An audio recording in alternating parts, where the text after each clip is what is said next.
Hello, our next author is Jim Neal. Get this, the author of Ain't Nobody Really Happy at the Bottom Except Catfish. Let's give him a warm welcome.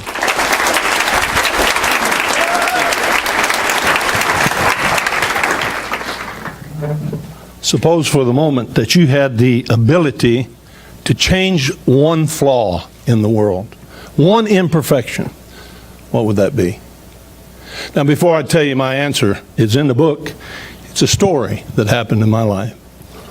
And I'm going to have to take you back to 1960. Some of you can't go that far back, but that's where I need to take you. It was idyllic time in America. JFK hadn't been elected.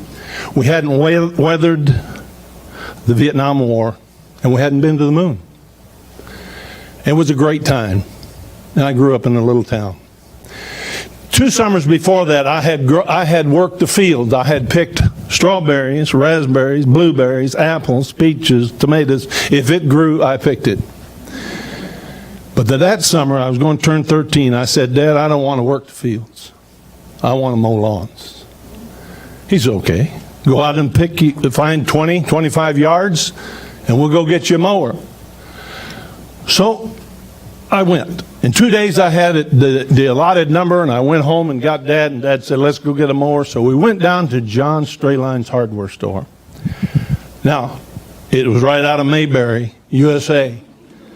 It's a small hardware store, a big hardware store. It had everything in it, from soup to nuts. And as a matter of fact, in town, they had a saying that if John doesn't have it, you don't need it. And as we got down there, we walked up the 7 steps, and there were those mowers all lined up. Dad says, which one do you want? Well, I saw what I wanted. Picture it with me. I'm a little guy. I know I was pretty big, but I got up there, and there it was. Had a yellow, beautiful yellow base. Had a brilliant white Briggs & Stratton engine. But what caught my attention is what it didn't have. It didn't have a rope. That was the first year they had the lever. You could turn it over on crank it up, turn it over to start, and poof, that puppy took off. Dad said, you sure that's the one you want? I said, yes. So we went into the hardware store.